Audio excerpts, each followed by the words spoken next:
ઉત્પત્તિ એકાદશીનું વ્રત હેમંત ઋતુમાં કાર્તક માસના કૃષ્ણ પક્ષની એકાદશીના દિવસે કરવું જોઈએ. એની કથા આ પ્રમાણે છે. ઉત્પત્તિ એકાદશીની વ્રત કથા પ્રાચીન સમયની વાત છે. સતયુગમાં મૂર નામનો દાનવ હતો. એ કાળરૂપધારી દુરત્મા મહાસુરે ઇન્દ્રને પણ જીતી લીધો હતો. એ ઘણો અદ્ભુત, અત્યંત રૌદ્ર તથા દેવતાઓ માટે ભયંકર હતો. બધા દેવો એનાથી હાર પામતા એમને સ્વર્ગમાંથી હાંકી કાઢવામાં આવ્યા હતા.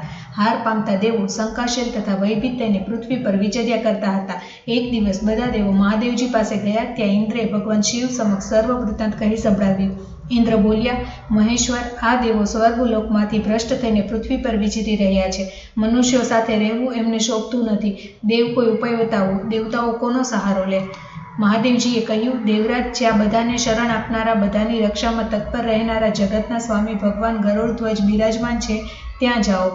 તેઓ તમારું સૌનું કલ્યાણ કરશે. ભગવાન શ્રી કૃષ્ણ કહે છે, યુધિષ્ઠિર, મહાદેવજીની વાત સાંભળીને પરમ બુદ્ધિમાન દેવરાજ ઇન્દ્ર બધા દેવો સાથે ત્યાં ગયા. ભગવાન ગદાધરધારી ક્ષીરસાગરમાં વિશ્રામ કરી રહ્યા હતા.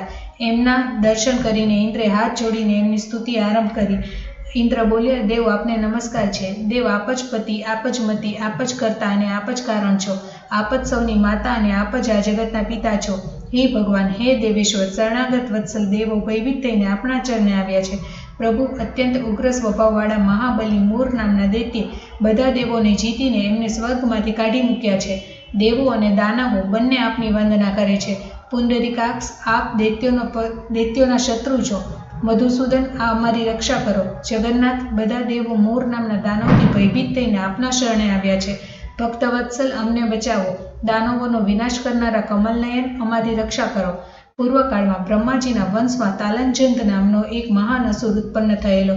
એ અત્યંત ભયંકર હતો. એનો પુત્ર મૂર દાનવના નામથી વિખ્યાત થયો. એ પણ મહાપરાક્રમી અને દેવો માટે ભયાનક છે. ચંદ્રાવતી નામની એક પ્રસિદ્ધ નગરી છે. એમાં એ સ્થાન બનાવીને નિવાસ કરે છે. એ દૈત્ય સમસ્ત દેવતાઓને હરાવીને અમને સ્વર્ગમાંથી કાઢી મૂક્યા છે. એણે એક બીજા જ ઇન્દ્રને સ્વર્ગના સિંહાસન પર બેસાડ્યા છે. અગ્નિ, ચંદ્રમા, સૂર્ય, વાયુ, વરુણ એણે બીજાને બનાવ્યા છે. જનાર્દન, હું સાચી વાત કહી રહ્યો છું. એણે દેવોના બધા જ સ્થાન બીજાને આપી દીધા છે. દેવતાઓને તો એણે પ્રત્યેક સ્થાનથી વંચિત કરી દીધા છે. ઇન્દ્રનું કથન સાંભળીને ભગવાન વિષ્ણુને ખૂબ જ ક્રોધ આવ્યો અને તેમણે દેવતાઓ સાથે લઈને ચંદ્રાવતીપુરીમાં ગયા અને જોયું કે દૈત્યરાજ વારંવાર ગર્જના કરી રહ્યો છે અને એનાથી ભયભીત થઈને બધા જ દેવો દસેય દિશામાં ભાગી રહ્યા છે. ભગવાન વિષ્ણુને જોઈને દાનવ બોલ્યો, ઊભો રહે, ઊભો રહે. એનો આ પડકાર સાંભળી ભગવાનના નેત્રો ક્રોધથી લાલ થઈ ગયા.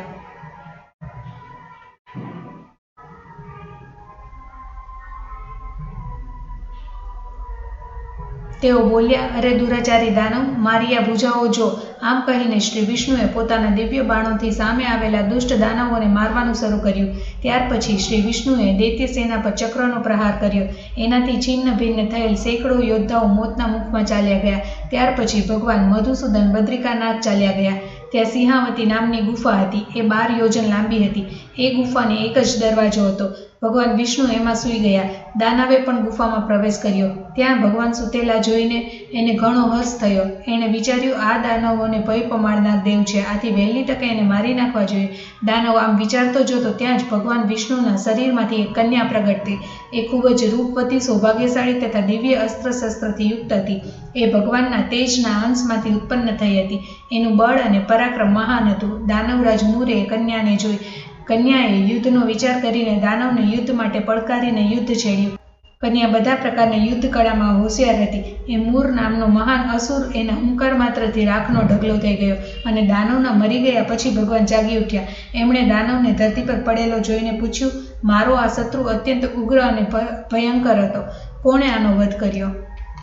તમારા આ કાર્યથી ત્રણેય લોકના મુનિઓ અને દેવો આનંદિત થયા છે. આથી તમારા મનમાં જે રુચિ હોય એ પ્રમાણે વરદાન માંગો. દેવ દુર્લભ હોવા છતાં એ વરદાન હું તમને આપીશ. એ કન્યા સાક્ષાત એકાદશી જ હતી. એણે કહ્યું, પ્રભુ, જો આપ પ્રસન્ન છો તો હું આપની કૃપાથી બધા તીર્થોમાં મુખ્ય, સમસ્ત વિઘ્નોનો નાશ કરનારી તથા બધા પ્રકારની સિદ્ધિ આપનારી દેવી થાવ. જનાર્દન, જે લોકો આપમાં ભક્તિ રાખીને મારા દિવસે ઉપવાસ કરશે એમને બધા જ સિદ્ધિઓ પ્રાપ્ત થશે. માધવ, જે લોકો ઉપવાસ એકટાણું કરીને મારા વ્રતનું પાલન કરે એમને આપ ધન, કર્મ અને મોક્ષ પ્રદાન કરો. આવું વરદાન પામીને મહાવ્રતા એકાદશી ખૂબ જ પ્રસન્ન થઈ. બંને પક્ષોની એકાદશી સમાન રૂપે કલ્યાણકારી છે. એમાં શુક્લ અને કૃષ્ણનો ભેદ ન કરવો જોઈએ. જો ઉદયકાળમાં થોડી એકાદશી, મધ્યમાં આખરી એકાદશી અને અંતે કદાચ તેરસ હોય તો એ ત્રિસ્પર્શા એકાદશી કહેવાય છે. એ દિવસે ભગવાનને ખૂબ જ પ્રિય છે. જો એક ત્રિસ્પર્શા એકાદશીનો ઉપવાસ કરી લેવામાં આવે તો 1000 એકાદશીનું ફળ પ્રાપ્ત થાય છે. અષ્ટમી એકાદશી, ષષ્ઠી, તૃતીયા અને ચતુર્દશી જો પૂર્વ તિથિથી બંધાયેલી હોય તો એમાં વ્રત ન કરવું જોઈએ. પરિવર્તનની તિથિથી મુક્ત હોય ત્યારે એમાં જ ઉપવાસ કરવાનું વિધાન છે. પહેલા દિવસે દિવસમાં અને રાતમાં પણ એકાદશી હોય તથા બીજા દિવસે માત્ર સવારે 1 પ્રહરમાં એકાદશી રહે છે.